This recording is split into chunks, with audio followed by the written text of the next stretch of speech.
Pokemon has plenty of new content introduced every generation, and sometimes within the same generation with the addition of DLC. Some of that content as it relates to competitive Pokemon are real hitters, others not so much. I feel like there are a lot of Pokemon that have some good things going for them, specifically access to certain moves and abilities, but are unable to take advantage of it due to their stats, typing, or move pool. So in this video, I'll be going over what I consider to be some of the biggest wasted potential of good moves and abilities on bad Pokemon. Like the rest of my competitive Pokemon videos, this will mostly be from the point of view of VGC doubles, but I will also be including some entries that focus on singles, although most of these Pokemon are disappointing either way. With all that being said, let's look at the biggest cases of wasted potential in competitive Pokemon.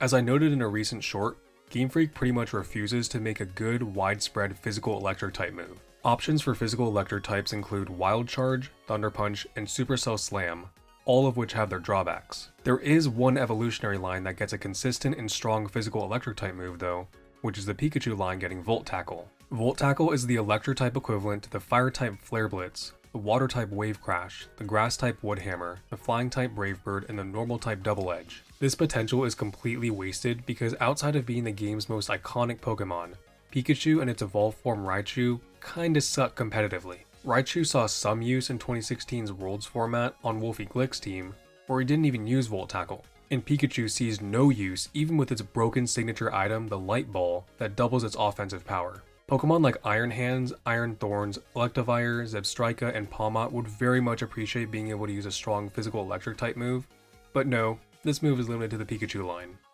Volbeat and its female counterpart Illumise are nothing more than glorified regional bugs of Generation 3. Their stats are absolutely horrendous, lower than a Tangela for reference, even after a 30-point base stat buff in Generation 7. Pure bug type doesn't really do them any favors either, but one cool thing about them that gives them any sort of use at all is their hidden ability Prankster.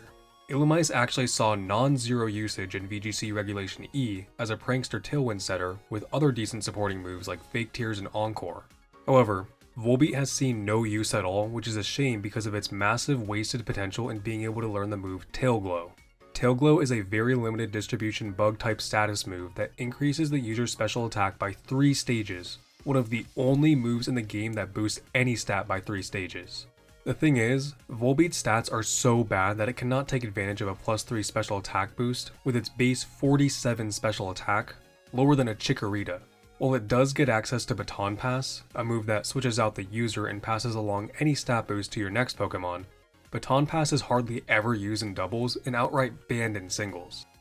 Pokemon Legends Arceus introduced a decent amount of new Pokemon if you include Hisuian regional variants, with most of those Pokemon also getting new moves. One of the best moves introduced in Legends Arceus, although its base power and secondary effect were changed in Scarlet and Violet, is Triple Arrows, the signature move of Hisuian Decidueye. Triple Arrows is a 90 base power, 100% accurate, physical fighting type move with not 1, not 2, but 3 additional effects. Triple Arrows has an increased critical hit ratio, has a 50% chance of lowering the target's defense by 1 stage, and a 30% chance to flinch the target, all without being a contact move either. Hisuian Decidueye also has the hidden ability Scrappy, allowing this fighting type move to hit ghost types, but its stats are just not good enough to take advantage of this broken move. While its bulk is decent, it also has 6 weaknesses, including a 4 times weakness to flying. Its attack is also nothing to write home about since it was given an awkward mixed attacking stat spread, and its speed is just bad. With this speed, it's also worth mentioning that the flinch property of Triple Arrows will probably never come into play, since you must attack your opponent first to have a chance of flinching them. Dunsparce was a great candidate to get a new evolution in Scarlet and Violet, and many fans were expecting something like this, but instead we got this. Dudunsparce is a really big disappointment, and not even its insanely powerful signature move Hyper Drill could save it. Hyper Drill is a 100% accurate, 100 base power, physical normal type move with the effect that it hits through Protect. With no drawback either, this move would be good on really any other physical attacking Pokemon, as there are hardly any moves that hit through Protect unless her name is Urshifu.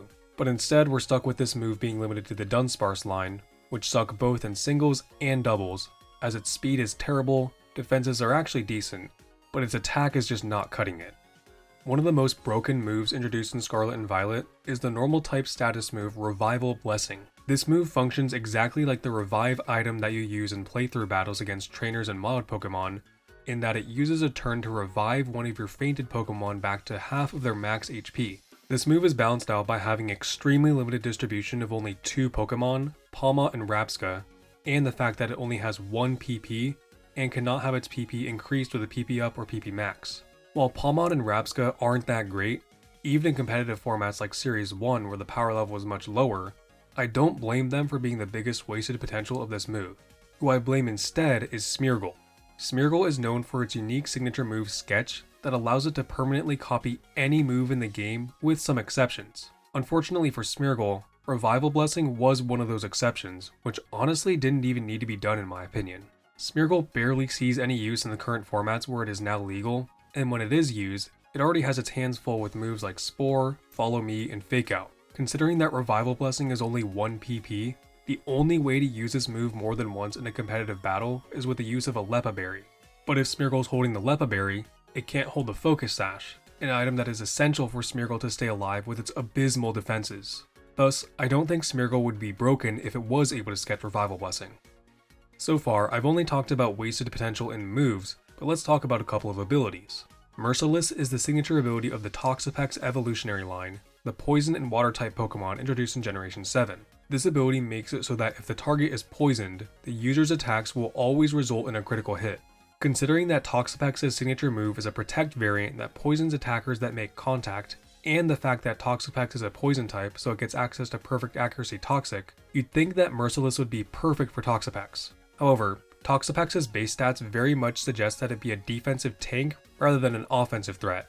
Not only that, but it also has Regenerator as its hidden ability, something else that suggests it lean more towards defense instead of offense. Toxapex is hardly ever used in doubles, but it sees a lot of use in singles because of its bulk and Regenerator, as switching is much more common in singles. If Toxapex had better offensive stats, I really think that Merciless would have seen some good use with both Baneful Bunker and Toxic to poison opponents.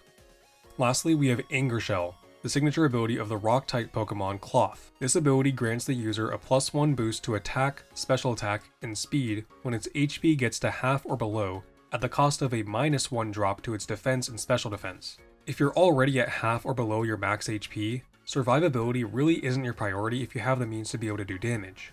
With this ability dropping your defenses, raising your attack stats and speed is a very reasonable trade. Except in Klawf's case, a Pokemon that is really unable to take advantage of this good ability, as its base stats are on par with middle stage evolutions like Piloswine and Chansey.